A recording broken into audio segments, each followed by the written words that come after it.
Olá, gente. Quem está aí online, pode me mandar um oi, conversa comigo, por favor. Tá todo mundo aí presente.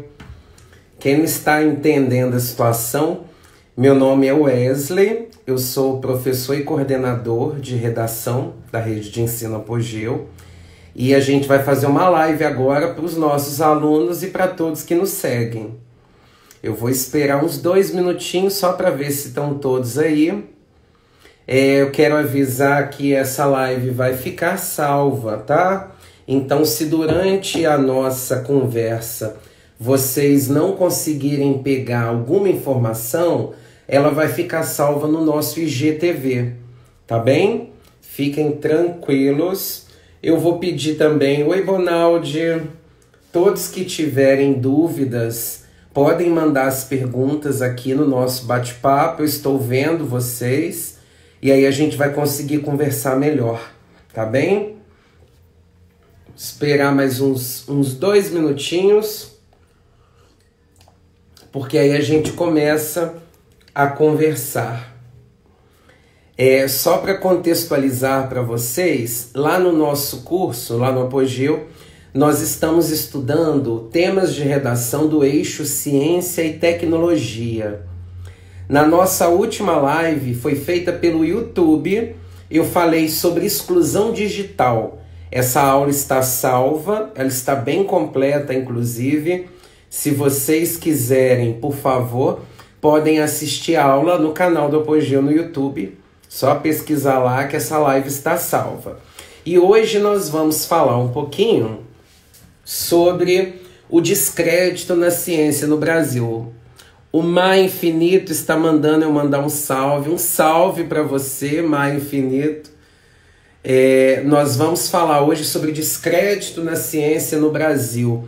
Então, se você está aí com o seu caderno em mãos, nós vamos conversar um pouquinho sobre essa negação da ciência como um possível tema de redação, tá? Eu já quero de uma vez apontar que é um tema muito amplo, é um tema com muitas vertentes. Ele pode ser falado sob a perspectiva dos historiadores, ele pode ser falado sob a perspectiva dos filósofos e dos sociólogos. Eu não sou especialista nessas áreas que eu citei. O que eu vou trazer aqui eu vou reportar para vocês alguns aspectos que vocês vão poder usar numa redação que trabalhar esse tema de negação da ciência. E mais do que isso, vocês também vão poder falar em outros temas. O Pedro, o rei da geografia do Apogeu, está lembrando aqui que exatamente os geógrafos também têm sofrido com esse negacionismo científico, principalmente por conta da questão do aquecimento global, não é, Pedro? Que tem sido alvo de divulgações distorcidas e de descréditos. Os meus alunos estão aí, o pessoal do pré-vestibular, o pessoal da medicina, o pessoal do 3º ano, dá um joinha aí para mim, para eu saber que vocês estão me acompanhando. Estou vendo que tem bastante gente diferente, né, que não é o nosso aluno. Seja muito bem-vindo a essa live e com certeza sinta-se contemplado, né? O nosso objetivo aqui é divulgar conhecimento, divulgar informação. Nós somos um país muito carente de informação. Então, estar numa rede social em que a gente divulga conhecimento, mais tarde vocês vão ver a live dos atores, dos cantores, e por aqui a gente vai falar um pouquinho de ciência. Fechado? Então, para quem chegou agora, a aula de hoje vai ser sobre descrédito na ciência no Brasil. Eu vou trazer aqui alguns pontos e eu quero começar com uma pesquisa feita por uma organização internacional que foi divulgada no final de 2019, referente à percepção dos brasileiros no que diz respeito à ciência. Se vocês quiserem anotar esses dados, esse dado no caso, essa pesquisa foi divulgada no jornal O Globo. Então, se vocês quiserem anotar a fonte, Podem colocar aí, por favor, jornal O Globo. E a pesquisa diz o seguinte, olha, 1/3 dos brasileiros não confiam na ciência, tá? Podem anotar aí o percentual, né? Eu falei a questão fracionária, o percentual é 35%, tudo bem? 35%, ou se você quiser falar de tom fracionário, 1/3 dos brasileiros não acreditam na ciência. Esse é um repertório que vocês vão poder usar para tema, por exemplo, ligado à vacina. Suponha que você chega no Enem ou no concurso que você vai fazer. Eu não sei se tem alguém aqui que vai fazer a prova militar, né? Mas se vocês forem, o Johan estava aí, eu não sei se ele vai me assistir todo, mas se vocês forem fazer alguma prova de redação em que cobrar sobre vacina, vocês podem dizer que uma das lutas do movimento de vacinação hoje é exatamente combater a descrença na ciência. E vocês podem usar esse dado que eu trouxe para vocês. Johan, fofo, está aí sim. 1/3 dos brasileiros não confiam na ciência, informação do jornal O Globo. Para vocês terem uma ideia, essa pesquisa foi feita com 144 países. O Brasil está na posição 111, 111ª. Ou seja, de 144 nações, nós estamos na posição 111ª no que diz respeito aos que acreditam na ciência. O que nós... Eu adoro que mandem coraçãozinho, gente. Pode mandar, porque eu gosto muito de receber os coraçõezinhos, tá? Olha só. O que a gente vai poder discutir? Eu também estou com meu café aqui. A minha xícara linda, ó. Para quem não sabe, eu sou colecionador de canecas. Nós vamos agora trabalhar alguns desses pontos relacionados a essa descrença na ciência. Primeiro ponto que eu trouxe para vocês é uma discussão ligada à pós-modernidade que tem sido bastante discutida, principalmente do ponto de vista sociológico e filosófico, que é o fenômeno denominado pós-verdade. Se vocês estiverem anotando, quem estiver anotando, manda uma mãozinha aí para eu saber que vocês estão me seguindo. Se vocês quiserem anotar, o nosso primeiro tópico como justificativa para a gente tentar compreender esse obscurantismo científico é o fenômeno da pós-verdade. Para vocês terem uma ideia, o dicionário inglês Oxford, ele consagrou, todo ano o dicionário consagra a chamada palavra do ano. Essa palavra do ano, ela é um termo que resume o acontecimento mais marcante no ano. Em 2016, eu lembro a vocês que nós estamos falando do contexto de eleição nos Estados Unidos, né, eleição presidencial. A palavra do ano foi post-truth, a pós-verdade. E para quem não sabe o que vem a ser a pós-verdade, presta atenção. Segundo alguns pensadores, tem havido uma tendência cada vez maior de que as pessoas acreditem muito mais nas opiniões pessoais do que em convicções científicas. Vamos reformular? A pós-verdade é um fenômeno caracterizado pelo fato de um indivíduo ou de uma sociedade ou parte dela fundamentar a sua opinião não mais respaldado pelo que a ciência traz, mas sim respaldado por aquilo que ela acredita. Tanto é que existe uma brincadeira, só sentar aqui que eu gosto de dobrar a perna. Tanto é que existe uma brincadeira com aquela fala do René Descartes, né, que é o penso, logo existo. A pós-verdade pode ser traduzida como o movimento do acredito, logo é verdade. Eu não sei se vocês conhecem alguém assim ou já tiveram contato. Você está discutindo uma coisa com uma pessoa, pode ser do âmbito político, pode ser do âmbito científico, pode ser de âmbito qualquer.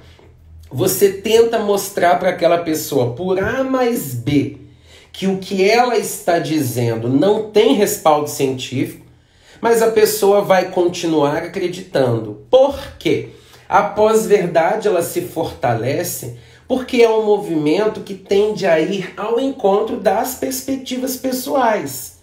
E aí, quando eu falo perspectivas pessoais, a gente envolve principalmente posicionamento político.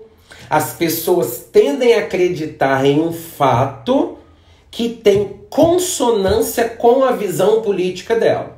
E vejam muito bem que eu não estou limitando aqui esquerda, direita, eu estou dizendo que naturalmente as pessoas tendem a acreditar naquilo que vai ao encontro do posicionamento político dela. E um segundo ponto são as convicções religiosas. Esse mesmo estudo que eu falei para vocês fez uma pesquisa aqui no Brasil e dos entrevistados, 75% das pessoas dizem que quando a ciência toca em um ponto que tem a ver com a religião dela, 75% dos entrevistados acreditam que contrariam a ciência e ficam com a sua religião, né? Ou seja, isso é a pós-verdade. A pessoa ela acredita naquilo que ela quer. Tem um aluno aqui pedindo para eu repetir a definição. Ô João Pedro, a definição de pós-verdade, de uma forma muito simplista, claro, é um movimento que compreende o fato de as pessoas acreditarem naquilo que elas querem. Isso é a definição de pós-verdade. Tudo bem? Meus queridos, e aí a pergunta que eu faço é o seguinte: qual que é a relação do fenômeno da pós-verdade com o nosso tema de redação de hoje, que é a descrença na ciência? Eu acabei de falar. Se você tem um aspecto científico X que contraria a sua visão individual, as pessoas tendem a continuar acreditando na sua ideologia, em detrimento, ou seja, no lugar desse posicionamento científico, né? O Laura, a fonte da pesquisa é uma pesquisa estrangeira, feita com 144 países, e ela foi noticiada no jornal O Globo, tá? A Milena Campista tem uma pergunta. Wesley, repete, por favor, o dado do jornal O Globo. É 1/3 dos brasileiros. Exatamente isso, Milena. 1/3 dos brasileiros não acreditam na ciência. Esse é o dado. Fechou? Até aqui tá todo mundo comigo? Vocês já têm, inclusive, aqui uma introdução e um argumento 1. Introdução.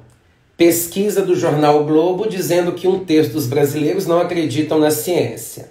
Uma tese genérica na qual você vai apontar: é necessário compreender as causas que fomentam esse movimento. E um argumento 1 aqui, nós vamos falar do fenômeno da pós-verdade, que é uma marca do chamado mundo pós-moderno. E aí você vai trazer a ideia de que as pessoas vão preferir seguir as suas convicções pessoais, que a gente chama de predileções, tá? Peraí, a Laura tá perguntando. A dos 75% que prefere a religião, ô Laura, é a mesma pesquisa. Essa mesma pesquisa, tá? Primeiro ponto tá falado. Todo mundo entendeu? Alguém tem alguma pergunta? Já vou dar um ok aqui para esse primeiro ponto. Como eu disse para vocês, gente, é um tema muito amplo, né? Eu precisei cercar, porque eu tava com tanta ideia pipocando. Eu falei, gente, é 1 hora de live que é o limite. Eu não vou poder encher as pessoas e nem é o objetivo. Senão vocês acabam ficando perdidos no excesso de informação. Vamos seguir então. Ponto 2. Anotem aí, ponto 2. Um segundo aspecto que é possível de relacionarmos com a descrença no pensamento científico, só uma dica antes de eu falar sobre isso, para quem quiser algumas dicas para evitar a repetição desse termo, descrença, você pode falar descrédito, crise da credibilidade científica, obscurantismo científico, são negligência com o pensamento científico, são vários hiperônimos, ou seja, termos mais genéricos que vocês vão poder usar para tratar num tema de redação como esse. Show? Beleza? Então, o segundo ponto, agora vamos entrar nele. O segundo ponto que eu trago para vocês é o pouco espaço para a ciência. O Brasil é um país historicamente caracterizado por negligenciar a ciência. E quando eu digo a negligência da ciência, eu estou dizendo a perspectiva da produção e da divulgação. Nós produzimos muito pouca ciência. Pra vocês terem uma ideia, apesar de termos uma boa produção acadêmica, no que diz respeito à quantidade, e aí a gente não está avaliando qualidade, porque aí já é outra discussão, o Brasil tem um índice de produtividade acadêmica, no que diz respeito à quantidade de artigos, pareceres submetidos, muito grande. Nós falhamos na produção de elementos científicos que trazem resposta social. Entendem?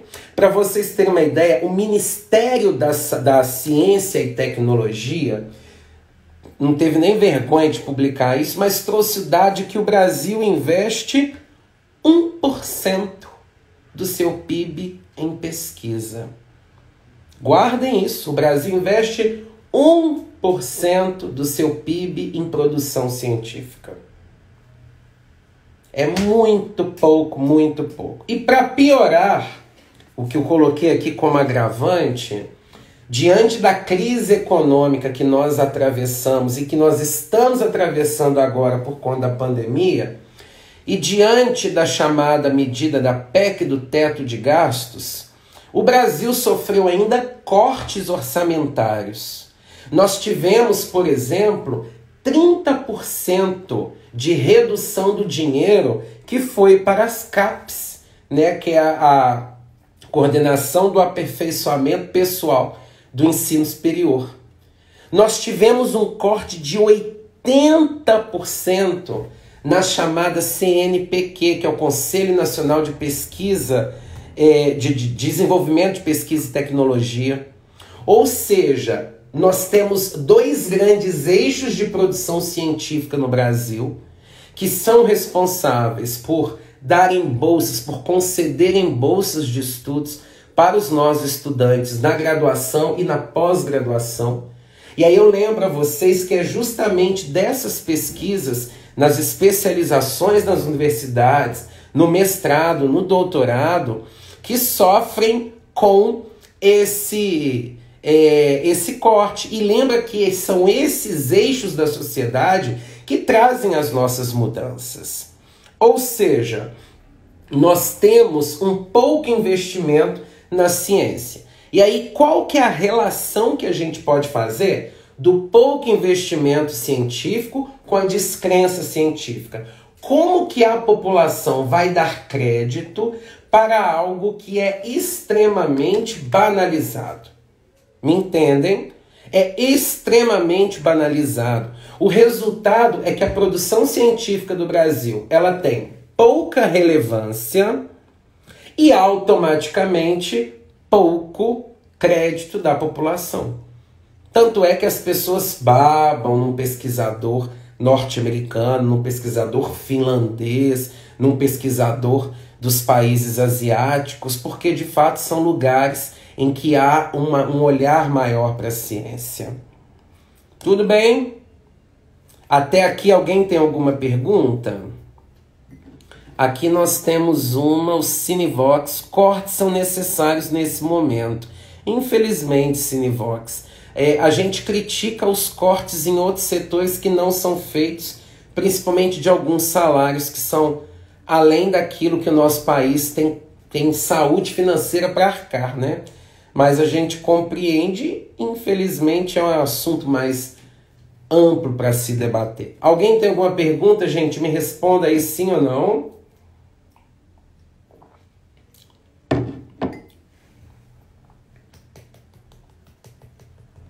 Sim ou não? Sim, repito, Giovana, 30% de corte nas bolsas do CAPES e 80% de cortes no dinheiro, né, da CNPq.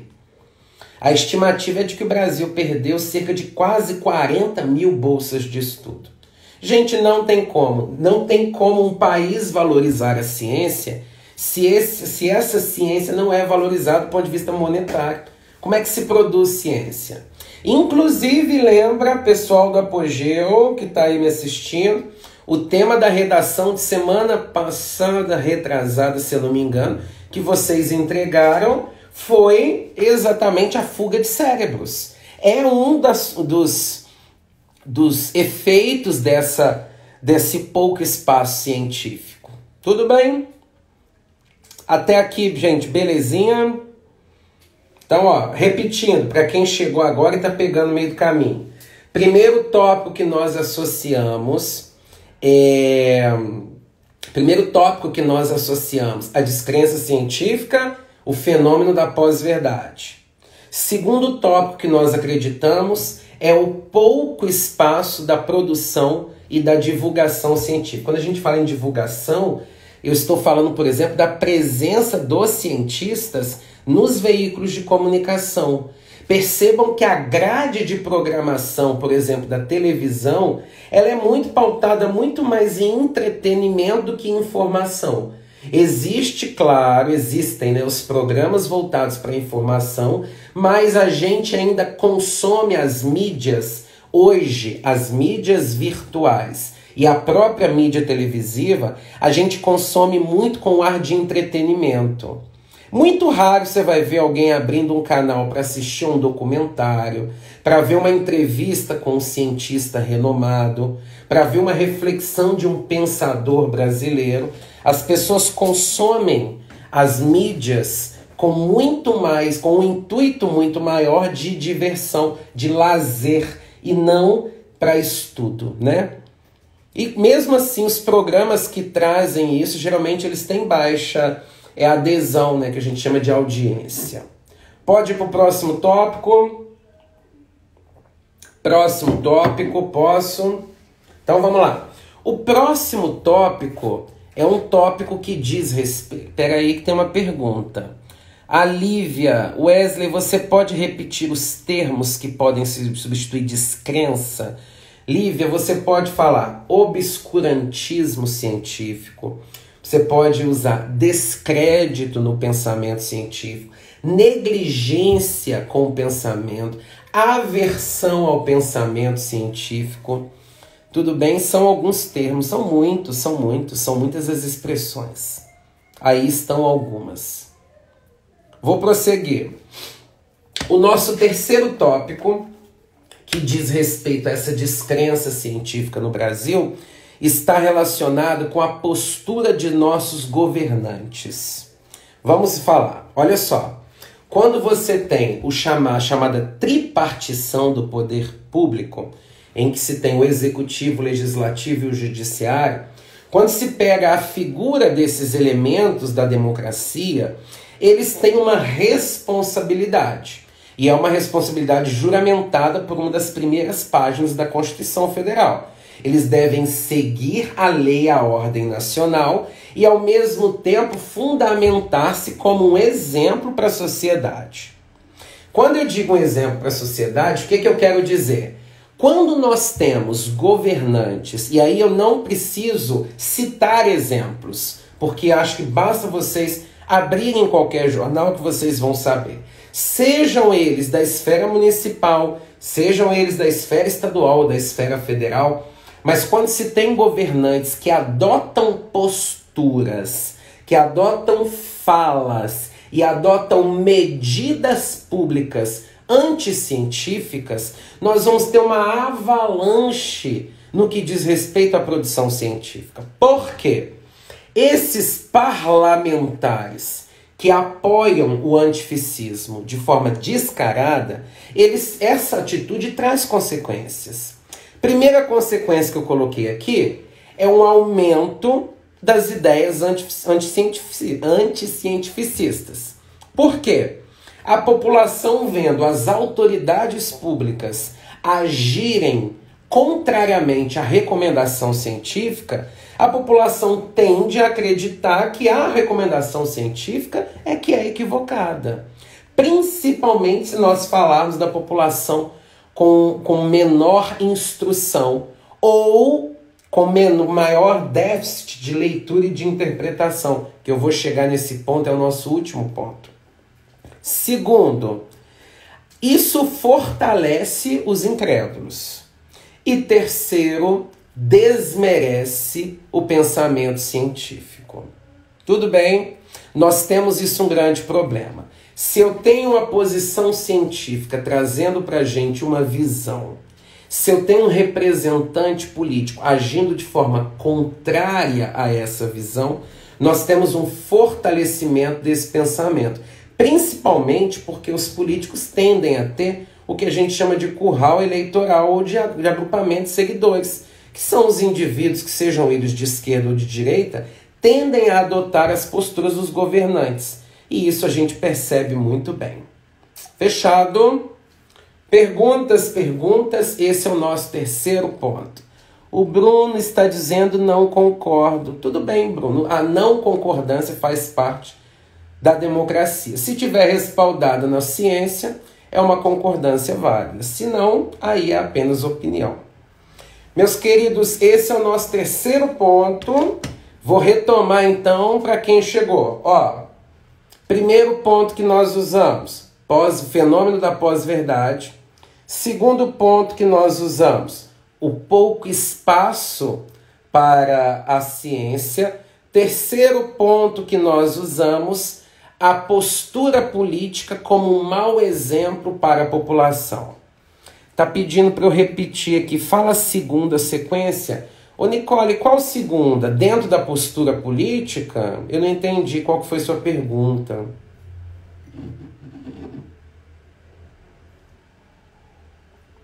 Vou esperar você falar, porque aí eu repito para você o ponto.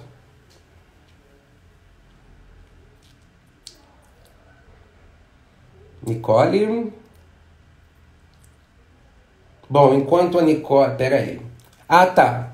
Quando a gente diz da postura parlamentar, nós temos que é aumentar a ideia anticientificista, fortalecer o pensamento dos incrédulos e o enfraquecimento do pensamento científico. Beleza, Nicole? Vamos lá, quarto ponto. São 5, gente, são 5. Calma. Só ver quanto tempo nós temos de live. Já temos meia hora. Show. Não vamos nos estender, não. Fiquem tranquilos. Quarto ponto em que nós podemos citar um fenômeno que fortalece o anticientificismo é um fenômeno que nós temos visto muito frequentemente, são as fake news, as chamadas notícias falsas.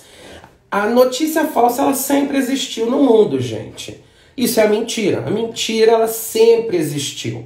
Não necessariamente a mentira, a distorção de um fato, um subentendido que pressupõe uma inverdade. Essas manipulações, elas sempre aconteceram. O que a gente tem percebido é que com o advento das redes sociais, e aí eu acho que vocês podem usar como repertório isso, essa informação relacionada ao advento da tecnologia de comunicação, ao fortalecimento das redes sociais como mecanismo de comunicação e de lazer virtual de uma grande parcela da população, nós temos visto isso de uma forma muito descabida. Qual é a relação de fake news com o anticientificismo? Primeiro, a mentira é posta como verdade.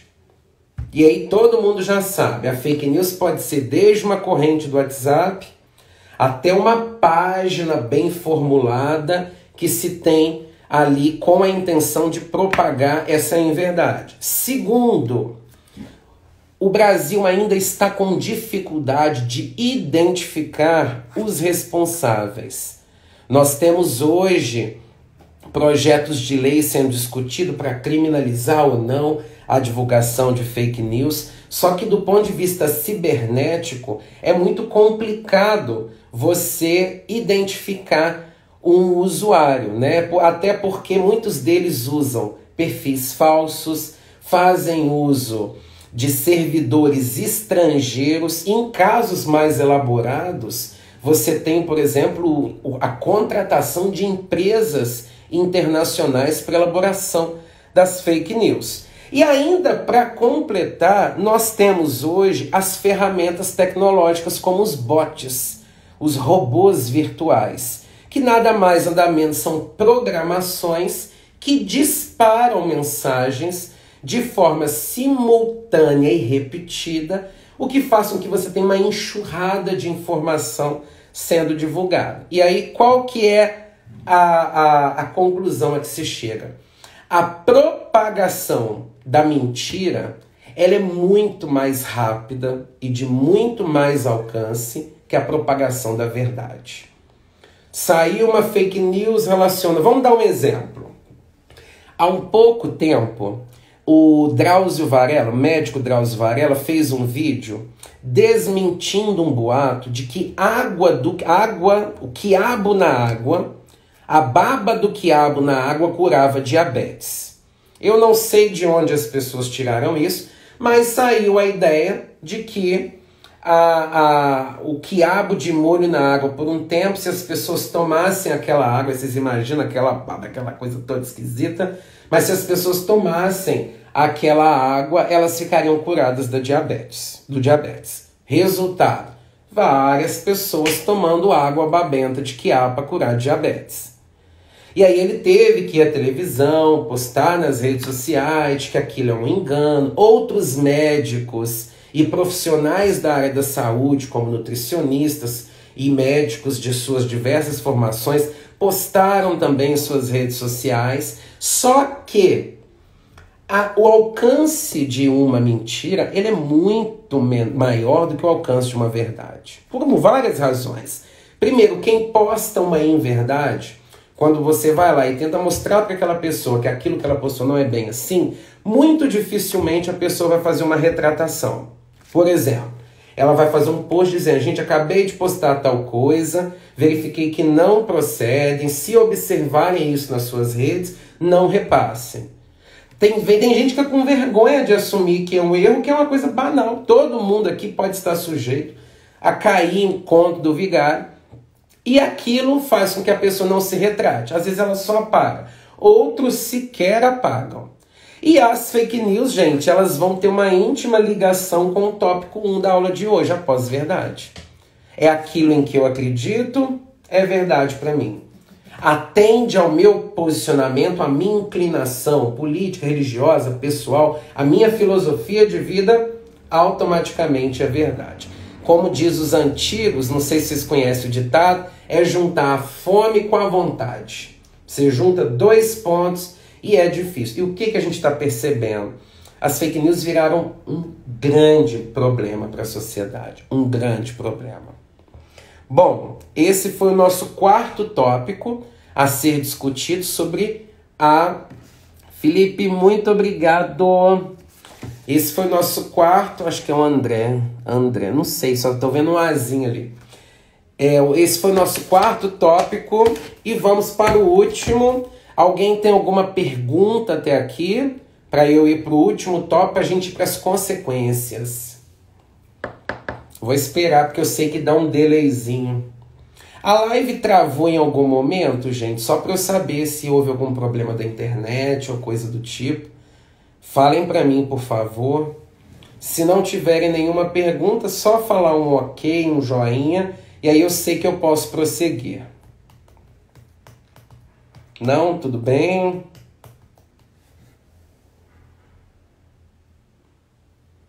Vamos prosseguir então. Bom, o nosso último tópico, eu acho que eu deixei ele por último, mas a gente não... A Giovana tem. Posso falar sobre complexo do vira-lata para falar da descrença na ciência? Ô, Giovana, você pode falar do o vira-latismo que a gente chama, né? Você pode sim falar desse complexo do vira-lata, mas aí você vai ter que focar nos cientistas e na ciência brasileira, entendeu? Para você poder fazer essa relação. Tudo bem? Bom, O nosso último tópico, para mim, ele é o central, porque eu acho que ele pode ser o responsável por muitos desses pontos que eu falei anteriormente. O nosso último tópico é a qualidade da educação no Brasil. Quem estiver anotando, pode colocar aí o nosso último tópico, qualidade da educação brasileira. Bom, Wesley, o que tem a ver qualidade de educação brasileira com descrédito na ciência? Vamos começar? Todo mundo já ouviu falar num estudo feito pela OCDE, que é a Organização para a Cooperação do Desenvolvimento Econômico. É um estudo feito a cada 3 anos, tá? E esse estudo chama PISA. É uma sigla em inglês, que é uma prova submetida aos países membros ou não da OCDE para verificar o nível de ensino de um país. O último ranking do PISA diz respeito à prova feita em 2018, que é o que eu vou trazer para vocês. O PISA avalia conhecimentos dos nossos alunos de ensino fundamental em 3 áreas: ciências, matemática e leitura e interpretação de língua materna, no nosso caso português. E essa prova faz um ranqueamento. No último ranking do PISA de 2018, e isso que eu estou dizendo, gente, vocês vão encontrar na página do INEP. No site do INEP tem um texto, inclusive, bem detalhado sobre o último ranking do PISA no Brasil, que é a prova de 2018. Para vocês terem uma ideia, o Brasil ficou em o pior resultado em matemática da América do Sul, o pior resultado em ciências da América do Sul e o penúltimo resultado em leitura. Então, comparando só a América do Sul, porque quando a gente vai para o ranking maior, é um ranking, assim, desesperador.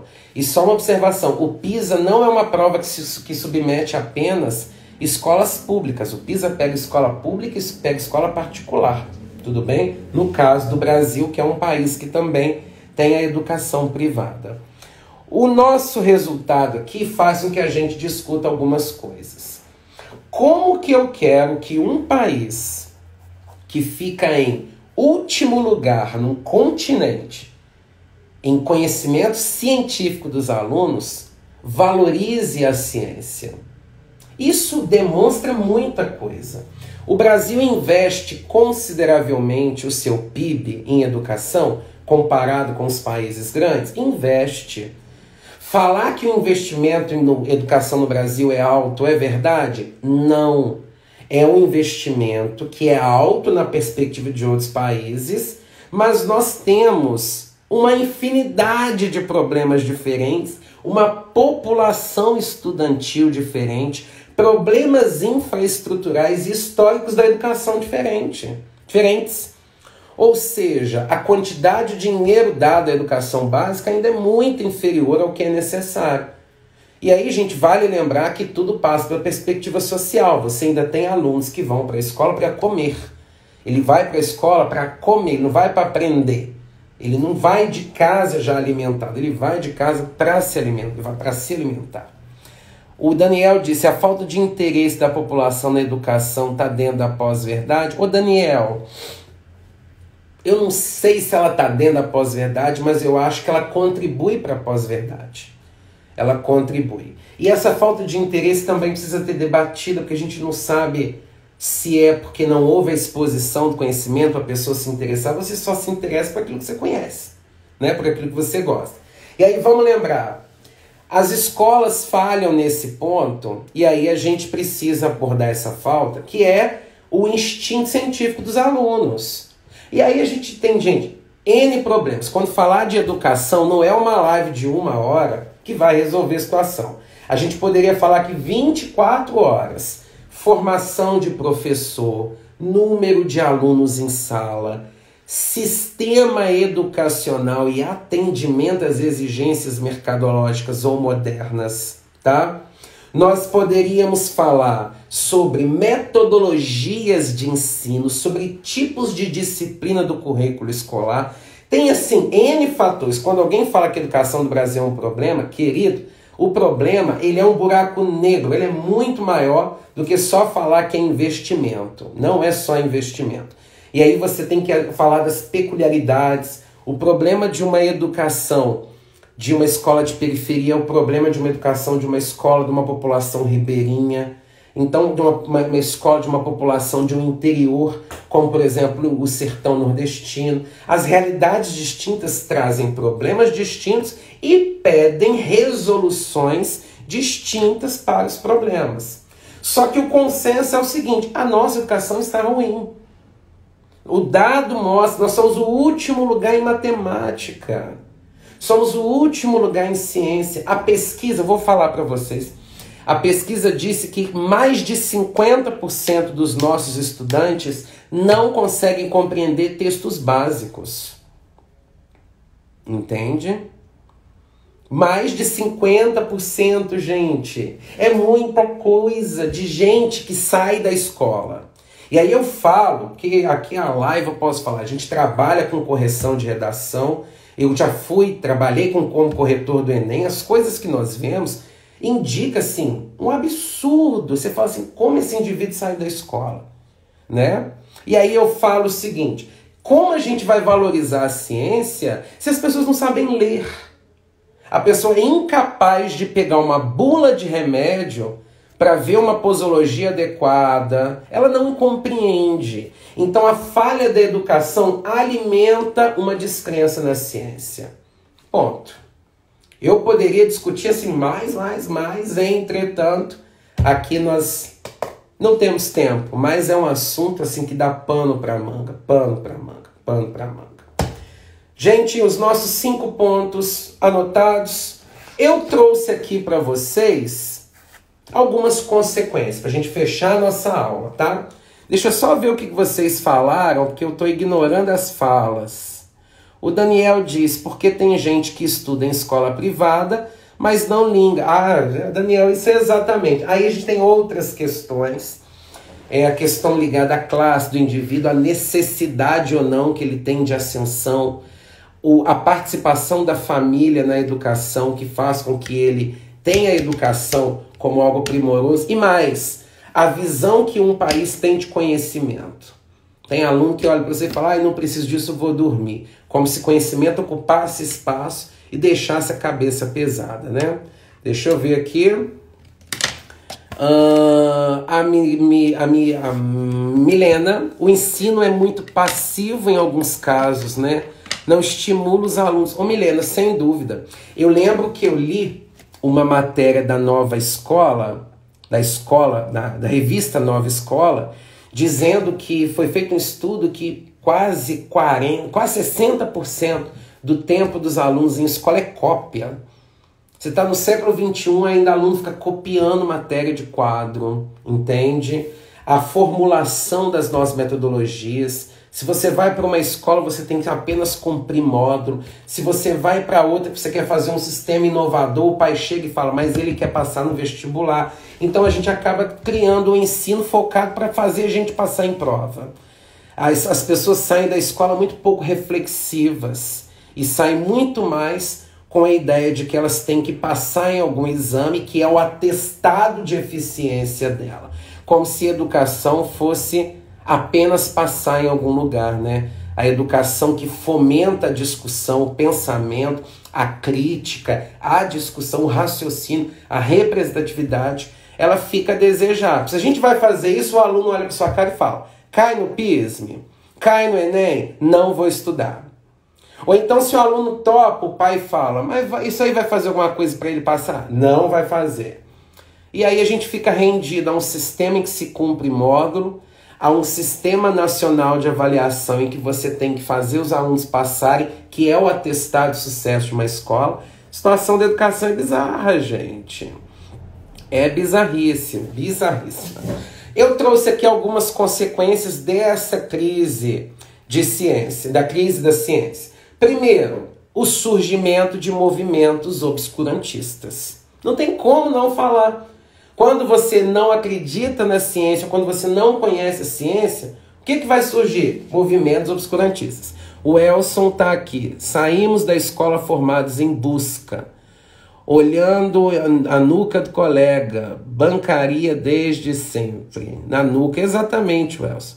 Né? A gente está simplesmente ali formatado. É um modelo fordista de educação, né? Muito bizarro. Gente, só a disposição da sala já indica o professor centro de saber, à frente, antigamente até tablado, o professor acima do aluno, e os alunos passivos recebendo a informação, sem haver uma troca de conhecimento, sem que haja uma troca entre os alunos.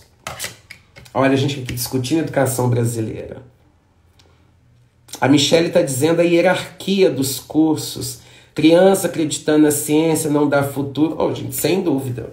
Olha, na minha época a gente queria ser cientista. Pergunta uma criança hoje o que ela quer ser. Se bobear, ela vai falar o nome de algum youtuber, porque é de fato a nova geração, é a marca do que eles são hoje, né? Bom, então como consequência, movimento obscurantista, aí aqui eu trouxe o exemplo, movimento anti-vacina, né? Movimentos, um segundo exemplo de consequência, revisionismo histórico, as pessoas que passam a apresentar a história sob sua perspectiva, a desacreditar dos historiadores, a desacreditar dos filósofos, a desacreditar dos sociólogos.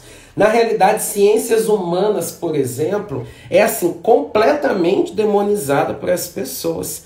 Tendem a achar que são ciências de pouca contribuição, tendem a achar que são ciências que olham apenas por uma perspectiva política, quando na realidade você tem cientista da área de ciências humanas de todos os viés. Talvez as pessoas não os conheçam, tá? E para piorar, esses dois pontos que eu falei, que é o revisionismo histórico e movimento antivacina, gente, trazem consequências. Trazem consequências para a saúde pública, trazem consequências políticas, trazem consequências para a nação como um todo, né? E claro, não poderíamos deixar de falar do extremismo. O extremismo, ele sempre surge num contexto de descrédito. Quando as pessoas desacreditam daquelas que são referências, no caso as referências científicas, o pensamento extremista ele vem com força, porque a gente tende a querer uma salvação ou uma resposta imediata. Psicologicamente, o ser humano fica muito conturbado quando ele está diante da inquietude, né? Diante do questionamento. A gente age muito mal diante da pergunta. A gente quer logo sanar, porque a gente quer uma resposta rápida e imediata, porque a gente precisa, de fato, resolver essa questão. Ô, gente, a proposta, fechando meu caderno, eu tô falando demais, vocês já devem estar aguentando ouvir minha voz, né? Fechando o caderno aqui, fiquem tranquilos. As propostas que nós daríamos, é óbvio, fortalecer a ciência, valorização financeira da pesquisa acadêmica, valorização financeira dos nossos cientistas, esses caras que ficam inventando vacina, inventando remédio, estudando doença, estudando mecanismos de aprendizagem, inventando tudo que a gente imagina que vai trazer depois, vai ser convertido em benefício social. Eles precisam de investimento. Percebam que numa sociedade como a nossa, utilitarista e ultra capitalista, na perspectiva de valorização muito grande do dinheiro, as posições que têm mais dinheiro são as mais respeitadas. Você respeita quem é o médico, o advogado, você tende a ter ali um status social, né? O médico é uma figura quase inquestionável. Falou X, as pessoas, tanto eu costumo brincar muito, alunos geralmente viram pra gente, o professor fala, não concordo, eu dei uma nota de redação. Olha que bizarro. Eu sou formado na área, né? Eu dei uma nota na perspectiva da minha formação, da ciência que eu domino. Aí o menino vira e fala, não concordo. Aí eu pergunto, mas com base em... Porque se for na sua opinião, eu não posso responder. Entende? É muito doido. Aí eu pergunto, alguém faz isso com o médico? Você chega no consultório, o médico fala, você tem X coisa. Você vai virar para o médico e falar, não concordo. É muito bizarro, né? Você até pode, por exemplo, procurar uma segunda visão. Todo mundo faz isso com todo profissional. Procurar uma segunda visão clínica, mas muito raramente vai haver essa discordância. Então a gente tende a essa falta de credibilidade, né? Então vamos lá. Propostas. Valorização das carreiras científicas. Investimento em ciência. Investimento em divulgação científica. Lembra? Investimento em divulgação científica. E é uma divulgação que atenda a linguagem popular, que converse com a sociedade, que envolva a sociedade no processo. Feiras cientistas abertas para o público nas universidades, né, nos lugares mais afastados dos centros de produções. Discussão científica nas grandes mídias e produção científica na escola. A gente precisa fazer os nossos alunos serem mini-cientistas. E, infelizmente, as escolas, até quando elas vão tentar fazer um projeto científico, elas pecam. Vira de novo aquele negócio todo formatado para ser avaliado e a gente perde toda a questão de desenvolver o gosto dos alunos pela ciência, pela produção, pela descoberta, né? Como diz lá a propaganda, são as perguntas que movem o mundo. A Vivian, muita saudade de você. Está dizendo a capacitação de professores de educação básica, sem dúvida. Os profissionais de educação básica são fundamentais, são os com a valorização mais precária e com a formação também, em muitos casos, mais questionável, né, gente? A Pilar está dizendo, no livro Admirável Mundo Novo, o Aldous Huxley já falava da desvalorização do professor. Aliás, esse livro aí dá um pano para manga, hein? O que ele não dá para falar do mundo atual, né, Pilar? Boa, belíssima lembrança.